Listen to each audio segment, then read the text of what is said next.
welcome to the C Word, the Conservators podcast. You are listening to our pandemic special. I'm Jenny Mathiasson, an Objects Conservator based in South Yorkshire. And I'm Kloe Rumsey, an Objects Conservator based in Greater Manchester. Oh, here we are. It's a little bit early. It's weird, isn't it? It feels weird saying I'm based in Greater Manchester when I'm actually currently based on the sofa. Is it technically in a different county? Yeah, just about okay. West Yorkshire. Temporarily West Yorkshire. So, we're discussing the COVID-19, aren't we? Yeah, we are. So, it turns out that C is for COVID-19 on this particular occasion. But yeah, we just wanted to do a little in-between seasons special because it felt appropriate on the basis of, oh, look, what's happening to the world? And also because our season isn't supposed to start until about mid-April. And whilst that's only about 2 weeks away, it's still like, I feel like we should address this now. It's like at least 3 or 4 years in COVID pandemic times. Yeah, basically. It's happening really fast. It is, definitely. Though I'm guessing the health professionals that in January said, guys, this is going to be a massive problem, are like, why is everyone surprised? We told you this months ago. The terrible thing is that that's still going on in certain parts of the world where they're like, well, it's not a problem here yet, so we're not going to worry about it. Yeah, well, exactly. Yeah, that's not really worked out so well for anyone at the moment. But exactly. Maybe we should focus first on how are we doing? Kloe, how are you? Oh, You're on the sofa. I'm on the sofa. I'm in my living room. I'm fine. I'm not in any sort of at-risk category, though we keep seeing news stories about why that's not a thing to be comforted by anymore. My main thing is that I'm worried about my dad, because he is, for heart-related reasons. And I'm just worried about everyone, basically. I'm trying not to think about it because there's nothing we can do. But that's the state of play. Is there anyone in our generation that hasn't had an argument with their parents about going outside? That seems unlikely. I know, I sure have. How are you? You have? I definitely have. It turns out it's extremely difficult to ground your parents. Especially when you're not there. I mean, I feel like I was an absolute saint as a teenager. I never snuck outside. Right? That is not the case when it's the reverse, apparently. Do you have people at home where you can ask them to do stuff for your parents? Yes, I've got offering to drop off groceries, to pick up prescriptions. Oh, brilliant. There are people falling over themselves wanting to help, which is great, and I really, really appreciate it because I can't do anything for them.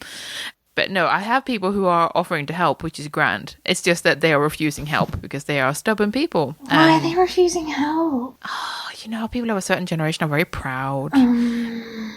And very stubborn and very, well, we can do this. No, I know, but I also need you to be alive. So I'm sure there are loads of people out there listening to this thinking, yeah, that sounds about right. But I'm fine. We're fine. Good. It is absolutely okay here. I'm working from home from today, so that's grand. It is the 27th of March as we're recording this, and the UK is in lockdown. And it's exciting times. Oh, and I should say that we asked Christina to be on as well, but she says hello to everyone and that she'd love to join us, but she's currently voiceless as she is kind of temporarily down with a bit of illness that's probably brought on by work and homeschooling and everything, right? So she says hello and wishes everyone well.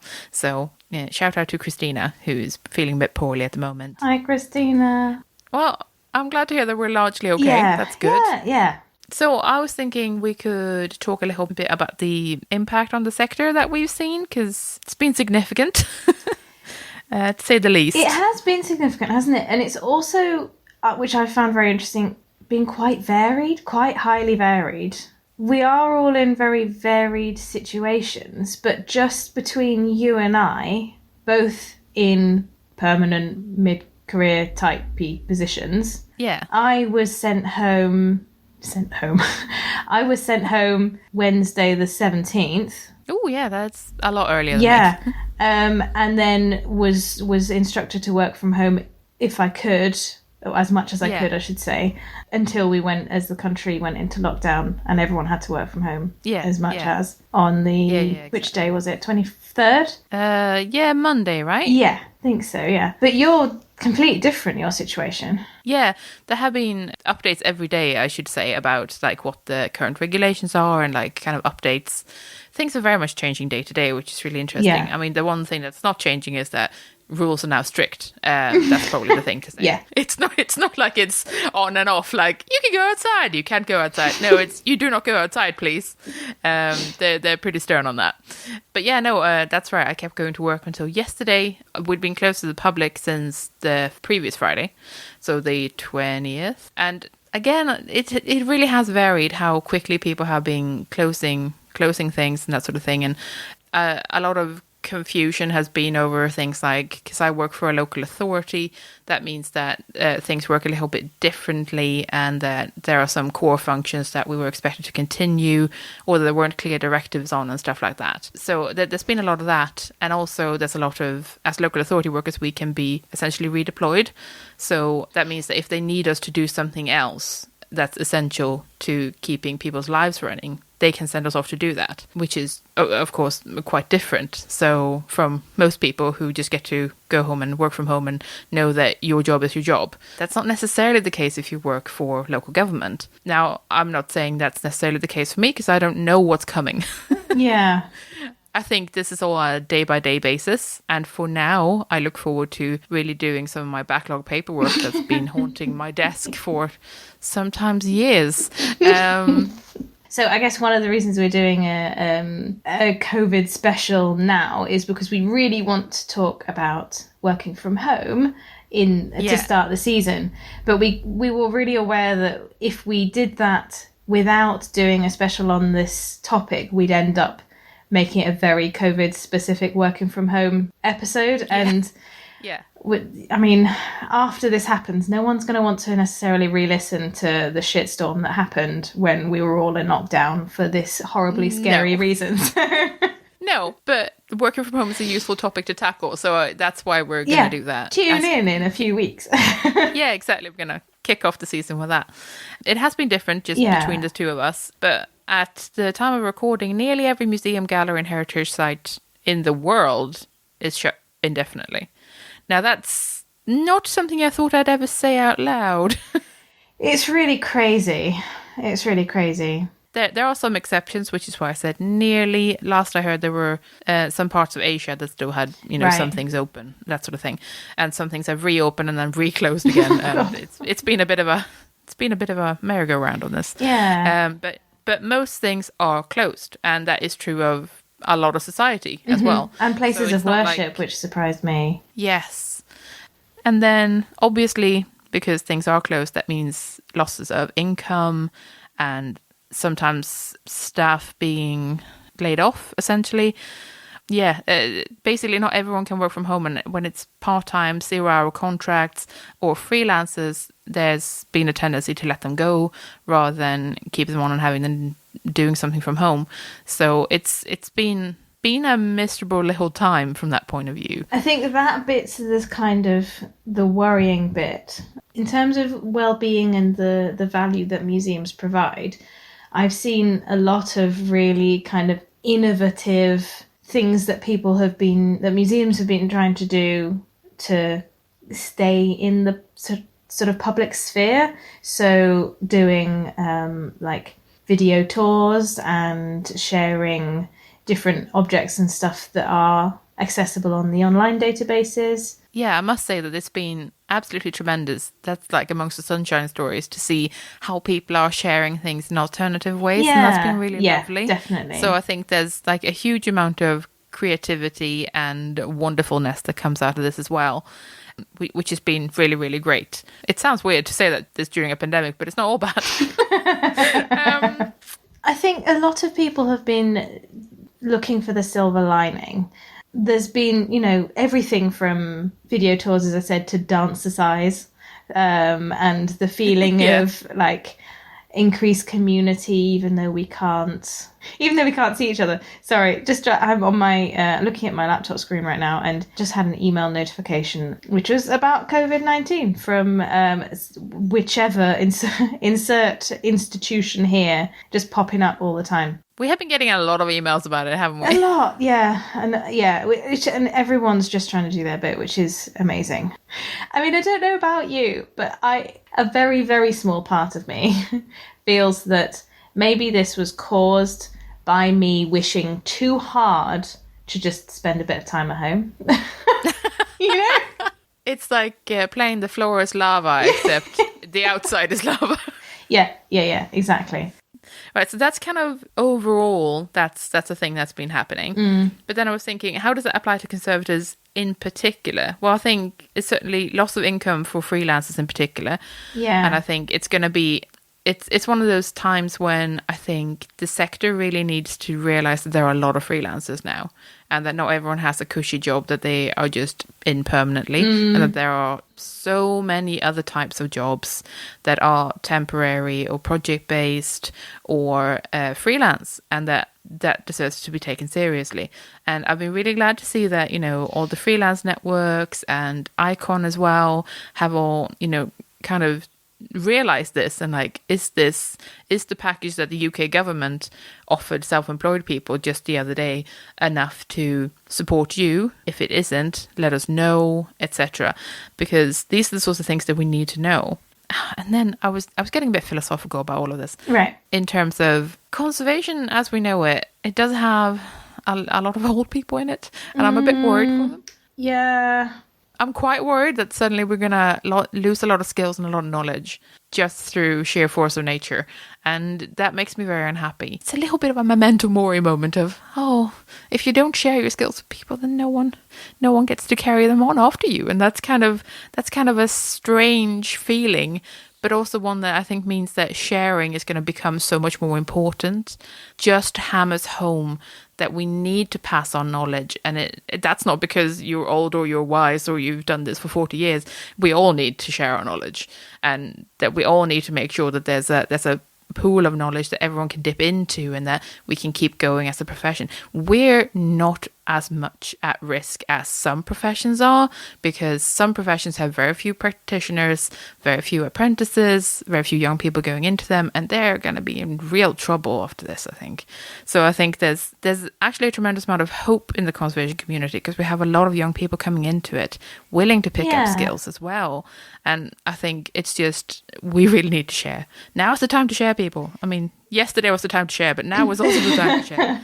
So I think it just creates even more of a community, and even more of a, let's not hoard our knowledge like it's gold and we're dragons, right? It's other people should benefit from what you know in any shape, way or form that you can manage. Absolutely. And I hope that we also, maybe this will be a bit more of a boost to find digital ways of sharing information as well, because obviously there are, actually I don't know whether there have been things that have been cancelled. Probably have. I just can't think of them right now. Oh no, definitely, there definitely has been. Just in the conservation community, I mean. Yeah, no, definitely. Absolutely, there has been. So, I mean, that is definitely happening. And some of those things can be shifted to online, and some are more difficult to do that with. But we will find ways forward, and I think that's the important thing. Yeah. I've seen some really interesting questions crop up on things like the disk list and stuff, like people thinking about how long the virus lasts on surfaces and how they can protect, you know, surfaces in historic houses. And if they can ask visitors to wear gloves and like all sorts of things. This was obviously before shutdown, but like, it's so interesting that we're asking these sorts of questions. People were worrying about hand sanitizer residue, especially when, you know, people are handling things directly with their hands. Like, that's particularly true for, you know, archives, paper, libraries, that sort of thing. And I've seen so many surveys going around about the impact of the pandemic on both workforce and institutions. And I'm really glad that that data is being collected. That's fantastic. So you mentioned short-term contracts and zero-hour contracts. I was thinking the other day that if I wasn't in the position that I'm in now, so extremely lucky, I'll say. I'm in a permanent position in a museum that, though is self-funded, is literally about the fight for workers' rights. So, like, they're the most on it that you can be. But if I was in a temporary contract, like I was for so many years, I would be freaking out right now. Because obviously, if you're working on a project that is funded, then if the funding is withdrawn, or if the project no longer goes ahead, or it goes over its deadline, or whatever, then what happens to you? Do you just get fired? I would like to offer some sunshine here. Now, I don't know about the projects not going ahead because I think that's too much of an unknown. Yeah. But where funding has been given, funding bodies have been, from what I've heard, extremely supportive, extremely understanding. Oh, good. Like, deadlines are being moved forward. People are flexible. I was talking to a funding body or a grant-giving body just the other day about, well, this is going to get delayed now. Yeah. Is that fine? Do we lose the funding? What do we do? And I have never met more supportive people of like, it's fine. This is arbitrary. We've made this up. We've set the deadlines. It doesn't matter. People's safety matter. And the fact that the work eventually gets done, that matters. And the human approach has been tremendous. And I hope and beg that people who are in control of these funding pots are just as human as the people I've spoken to, because that is what we need. We need compassion and flexibility, and that's what makes the world go round right now. So I think that's the important thing, that people just stay human. It has put a lot of things into context for me, I think. Into perspective, actually, I'll say. It's put a lot of things into perspective for me.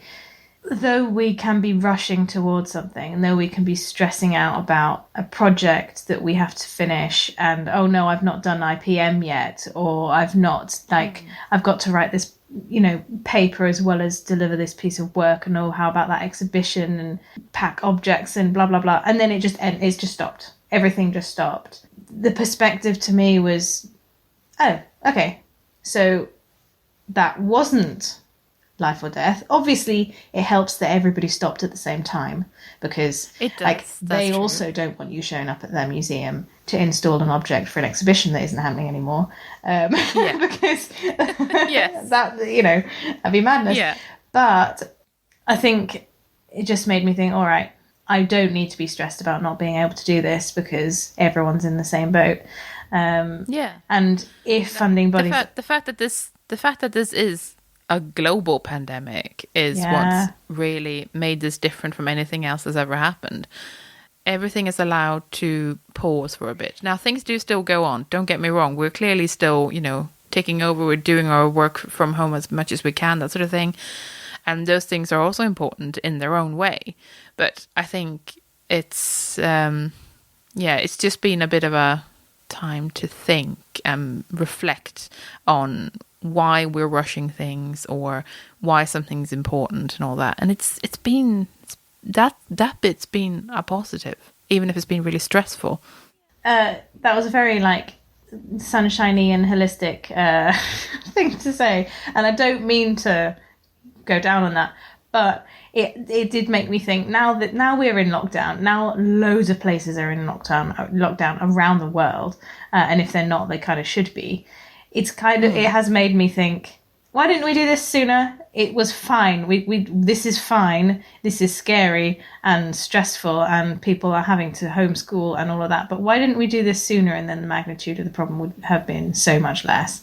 Why did the UK dither for so long before going into lockdown? I mean, not to bring out the cynical aspect here, but we all know why that is, and that's because rich people rule the world and money talks. And suddenly money doesn't buy you any protection. And that's when this happens. Quite. Yeah, exactly. So, I mean, we know why it happened. It just, yeah. Though I have to say, I'm particularly grumpy about it. Although I have to say, the social stigma that comes with going outside now is real. It really is, yeah. But yeah. So it's been an extremely weird time just in general. But it's stuff like it's not like we could necessarily have immediately gone to working from home as it was announced, because it was announced of an evening pretty much. At that point, people needed to be able to collect their paperwork and their laptops and, you know, make sure that that stuff was fine. And also, given the nature of the places we work, we do also need to put our sites to bed, which is something I had not previously done. The strange thing is that it's not like closing for Christmas or closing for winter, because historic properties often close for winter, at least in the UK, and it's common-ish for things to close for Christmas, for example, at which point it is a defined time, and you know that barring some really bad weather or something, you're going to be able to come back in. That certainty is not there now. You just don't know. Like length of time, no idea. How long is a piece of string? The people who will be coming in, don't know. Could be anyone. And like all of this it's a really weird thing to deal with. And like that has been a very strange thing to kind of work through and be pragmatic about, and making checklists and being like, this is what needs doing, this is what needs doing then. These are the things we're going to think about. So yeah, it's just been a kind of a crazy time to kind of get used to a lot of new thinking that wasn't there before. Yeah. I don't know. It's made me realise how unprepared for this kind of thing we are, really. Oh, yeah, massively. I have one more thing to bring up that I've been thinking about since this started. I did a courier trip at the beginning of March. You did. So I did a bit of recording as a revisit from when I did the couriering trip on the way in the loan this time last year. And I did a bit of recording on masks and stuff, because I saw a lot of really eccentric mask use. Honestly, that sounds like a fantastic thing to have later in this episode. Would you like to pop it in this one? Because so what that basically put me in mind of is seeing other people's use of PPE. And as a concern, obviously people are not used to PPE. They don't even know what it stands for. Why would you, unless you work in catering or healthcare, why do you need to know these things? But I think maybe as a conservator who has worked in a science museum where everything's hazardous, and an ethnography collection where everything's poisoned, I should point out, being already massively health anxious as it is, and germaphobe, I'm shit hot at mask use and the safe, sterile use of gloves. And a number of times over the past 3 weeks, I've seen people with absolutely no idea how masks work, or using the correct mask but without having fitted it properly around the nose, which drives me up the wall, because I'm like, now you're just wasting really good equipment and it's not helping you. And then the other day, so in fact, the very last gig that I did, all my gigs are cancelled, by the way, I should say that. Of course they are. I'd be extremely upset if they weren't, to be honest. But the last gig that I did, I was pretty upset that I had to do it. Anyway, I felt I was fine. All of the weight stuff had black nitrile gloves on, you know, the cool ones. And I thought, this is great. I was so tempted to ask them whether they knew the proper technique of removal. You nerd. Well, it was just really... Because if you're not using them correctly, there's no point in wearing them. Because no, that's true. It just means that you might wash your hands less. If you're not wearing gloves and you think that your hands are clean, if you think your hands are dirty, so you're more likely to wash them more. And that's my feeling about PPE in general, obviously. Unless it's being absorbed through your skin, there's no point in using something incorrectly, because you're just going to be lulled into a false sense of security, and take measures like washing your hands. Anyway, sorry. So I've been all around Tesco's today as well. I saw people wearing nitrile gloves, and I was just thinking, are you using those correctly? Are you sweeping back a piece of hair and then picking up those oranges and then scratching your nose? Like, what is... Also, I've washed my hands so much recently that my hands feel raw. It's just like, God, I've never been so obsessed with washing my hands. My hands are so dry right now, and I noticed this morning, I've got a red line where the way I'm normally washing my hands, where the water line naturally just flows over. You know, there's always a bit of, obviously you don't get your arms wet necessarily unless you're doing surgical technique. So much washing your hands. Yeah, it was impossible to get soap for a while as well. I don't know. What were people doing before? I know. I've got and enough also soap for like 2 months, just fancy gift soap in the tops drawer or whatever. But speaking of PPE, actually, there's been some really heartwarming stories of museums and conservators donating their spare PPE now that they are no longer working with objects to the NHS. Yes. And also the same stories all over the world of museums and conservators donating their gloves and aprons and face masks and everything, shoe protection, anything to the NHS or similar health bodies in their own countries. And it's been beautiful. It's been really, really so nice to see. Yeah. It has also accidentally made me feel really guilty about having oh my no God, spare absolutely. whatsoever. I saw your tweet and I laughed so hard because I feel exactly that we've got one mask and it's a dust mask. It's not going to help anyone. Yeah. I was like, well, I've worn this one and it's the only one I've got. Yeah, exactly. You can't get them. Like, You've not been able to get them since February, understandably, but you know. Yeah. As is per usual, it's the end of the financial year, which means that I have used up all of my stock and desperately waiting for April. And I was like, well, I'm not going to be touching anything for a while. Exactly. Yeah. And also, I would just like to urge Conservators going back to work eventually, please do wait until you do have nitrile gloves. Do not risk your own health just because people are pressuring you to install an object or work on something. Safety first. Don't wear marigolds because that's the only thing you've got. Just tell them to wait because it's not safe yet. I mean, exactly. That's what I want, okay? Stay safe. Yeah. Okay, so other silver lining, Arts Council England has several pots of emergency funding going of all sorts. There's even a freelancer one that doesn't specifically mention conservation, but does mention curation and all sorts of other like art-based things. So I think well worth keeping an eye on that one. There's also, I've loved seeing announcements from other countries that their government are injecting huge amounts of money into the culture sector. Germany and Norway spring to mind, but there will be tons of other ones as well.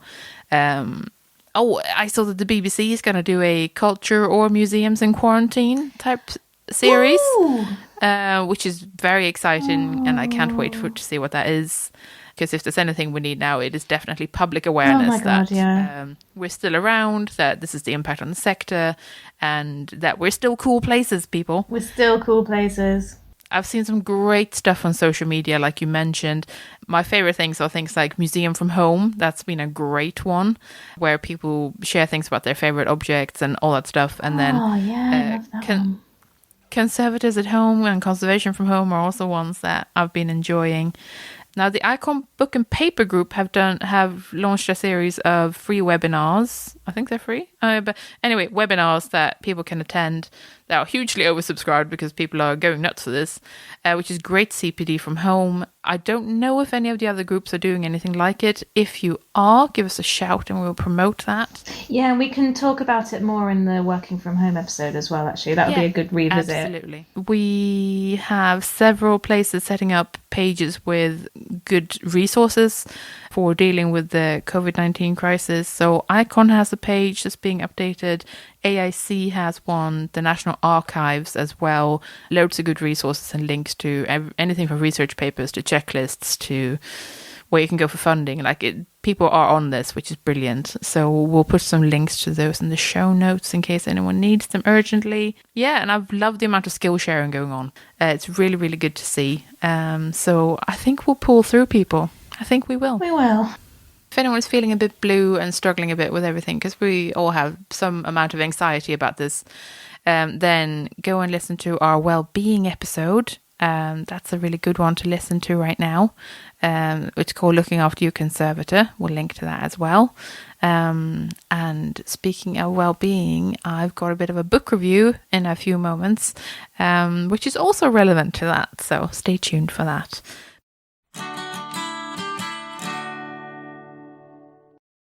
Next up, we've got a glimpse of pre-lockdown world as we join Kloe for a couriering trip to Brussels. All of this was recorded before the pandemic was announced, but as promised, it does include references to interesting PPE usage. Enjoy. Good morning! Good morning. Welcome back a year on to Chloe's courier stories. I'm on a courier trip again. In fact, the return journey for the sign that I couriered to Brussels last year. So if you haven't heard the courier trip episode of season 5, then have a listen. This will make much more sense. I thought I'd just do a bit of recording on my trip today and tomorrow. It's only a 2-day thing this time, just as a follow-up, really. I've booked my parking. My parking has worked once again. I will never not be surprised when nothing goes wrong. It's taken me an extra half an hour to get here than it normally would because the traffic's so bad. And I'm generally feeling very relaxed and very calm about it. I was super nervous last year, but I'm really chill about it. But I am running a little bit late because the traffic was so bad. I have to say, I'm recording this on the 2nd of March 2020. So it's a bit coronavirus-y at the moment. So I'm intrigued to see what it's going to be like at the airport. I think going out will be all right, but coming back in will be interesting. Potentially. We shall see. But yes, better get going.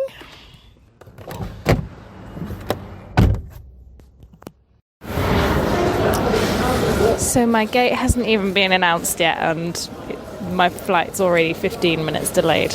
But we'll see. It'll be fine. I'm actually booked to do my... there's a dog. Oh, there are policemen and there's 2 spaniels. There are 2 working spaniels in the airport. Oh my god. Oh, they're so cute. They're sniffing around. Oh, look. Oh, they're so cute. One of them's all chill and professional, and the other one's like scooting around all over the place. Oh, what's that? It's just fallen. Oh my god.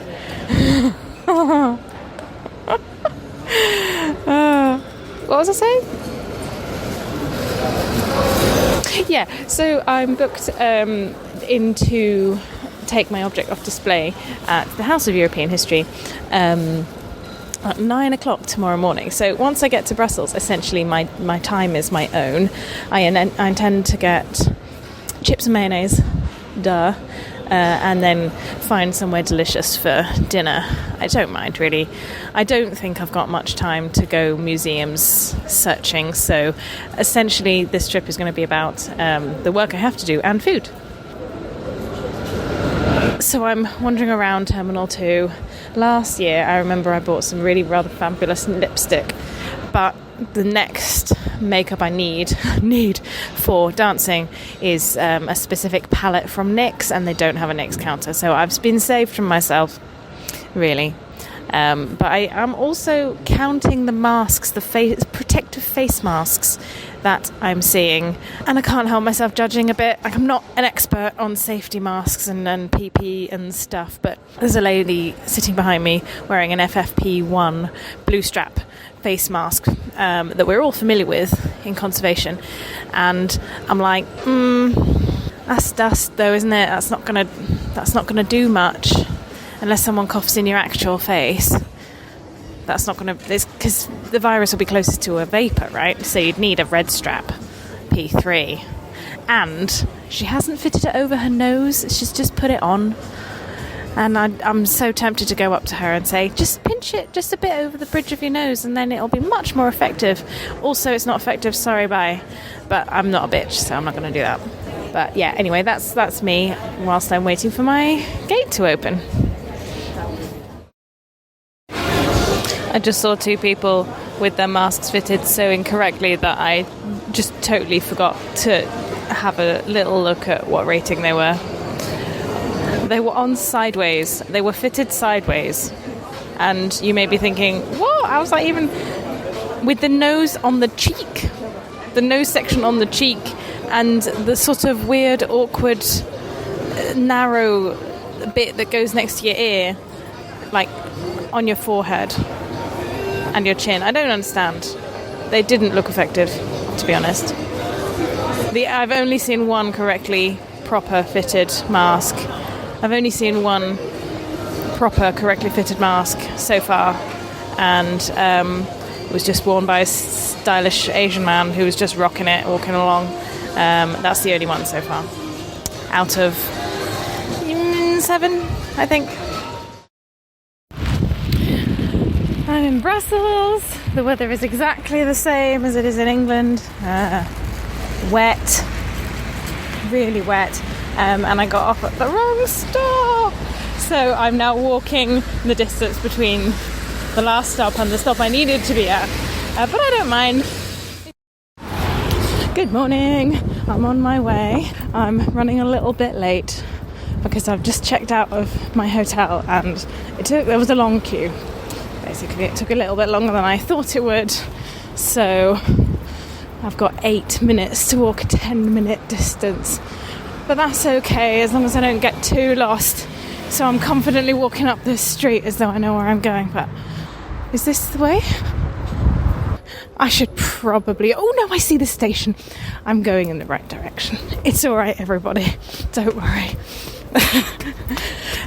The only remaining hitch is that I don't have the name of my contact for this year, so I don't really know who I'm supposed to be asking for, really, because I don't know who's still there and who's in charge of the project now in this year, so I'll probably just ask for collections or something. So I'm in the gallery space. I've just had a really nice chat with the curator and conservator about Brexit, to be honest, and the politics of the day, which has been really nice. Oh, here's Vasilius, thank you. I'm just recording for the podcast. Perfect. If that's all right. Do you want to say hello? Hi. This is Vasilius. So we're having a look. We're waiting for art handlers to help us down with it. It's really all go here, so I'm happy to kind of wait around and make sure got everything I need. Just been handed a pair of gloves, thank you very much, and we're deconstructing and reminding ourselves what we did a year ago, but everything's labelled, so it's really good actually. So yeah, let's see what we can do. I'm having a look at it now. I've got my condition report here, and I have a bit of a specific attitude when it comes to condition reporting, condition checking after display. A lot of people kind of go over the condition report and they read it really carefully and they double check all the damage that they know is there. But what I'm doing is this is a battered object, essentially a battered modern object, so everything looks a bit like damage. So what I'm looking for is anything that jumps out at me as being kind of either new looking or unusual or that looks out of place. I'm also, obviously I'm having a look and just kind of matching up all the things that I expect to be there, but I'm aware of this is an aluminium and plastic object. A lot of the scratches and bits of damage and stuff have a tendency to look quite modern if they're light scratches, but if I see something I think might be modern, I just check it off on the photos. I'm not specifically going to check all of the bits of damage that I noticed on the previous report and checking that they're still there, for example. But everything looks fine. Yeah, it's very easy to get it off. Yeah. Oh, brilliant. Case is here. Better go. And we're done! Yay! So it's all packed up and snug and ready to go.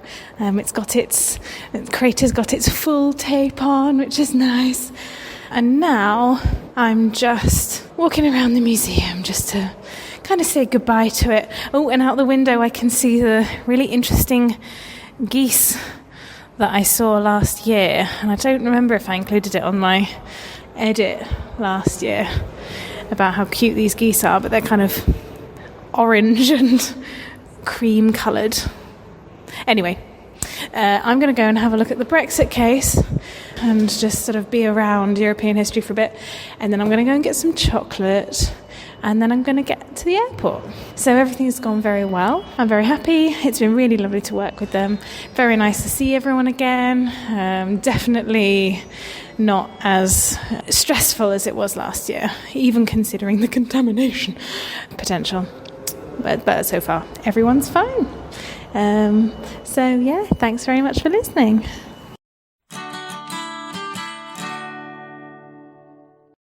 Today I'm reviewing The Care and Keeping of Museum Professionals by Sarah Erdman, a 2019 self-published book that you can get on Amazon. The author describes this as a part self-help book and part memoir, and it's broadly split into 3 sections. One called The Personal is Professional, part 2 is Getting Where You Want to Be, and the final section is Conversations in Progress. In the first part of the book, we consider the often absent voices of interns, delve into the minds of emerging professionals, explore what it means to be mid-career, think about treating consultants and freelancers like they're actual people, mull over the actual reality of working part-time, look at how we treat frontline staff, and celebrate the chaos of working at smaller institutions. Each chapter has a different voice, as it is written by a different person, and is deeply personal while still feeling really relatable. It's a little bit like having a community living in your e-reader of choice, actually. In the second part, we start to challenge ourselves, to be braver, to invest in our own happiness and self-care, to become better leaders, to network in new ways, and to push ourselves to be the change that we want to see in the sector. It's honestly a really uplifting and joyful section, and it's filled me with hope even in these pandemic times. The final section challenges the sector more than it does you as an individual, in my opinion. From whiteness and gender stereotyping to challenging emotional labour in the heritage field, it's a section that gets you, at least hopefully, fired up about what we're doing wrong and what we're doing right. It ends with 2 chapters of equal importance. One on how to reclaim that spark of joy if you've lost it, and one giving you complete permission, if you need it, to leave if you'd like. It's kind of great like that. Life and our museum careers are a choose-your-own adventure, and you choose. While none of the contributing authors in this book are conservators, I feel like everything is still very applicable to us and how we view ourselves as professionals. You know, you might just recognize yourself on those pages. I know I certainly did. The emerging professionals and mid-career chapters resonated with me in particular, and I'd love to hear what you found most relatable amongst these stories. There's a distinctly American slant to this book, as it's written entirely by museum professionals in the US, but its messages are clearly mirrored on this side of the pond as well. It's a book for the thinkers, the reflective readers, and certainly not a standard self-help book in my opinion. It's well worth a read, especially if you're a manager of any kind. Oh, and one more thing, I actually really adore the modern cute illustrations as well. They really make the book. This book has 188 pages and is available on Amazon as a Kindle book or as a paperback, and we'll pop a link to that in the show notes.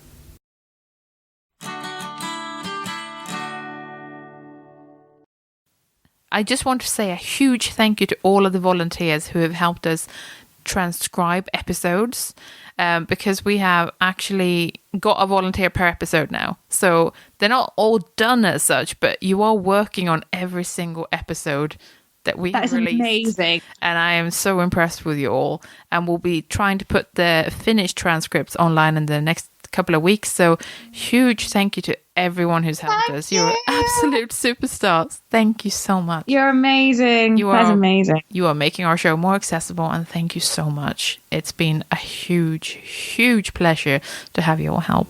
Thank you. Thanks for listening. We're the C Word, and you've been listening to Jenny Mathiasson and Kloe Rumsey. Join us in April for season 7. The intro and outro music is Spring by Didi Music, used under Creative Commons Attribution License. Additional music and sound effects by Callum Robertson. This has been a Wooden Dice production.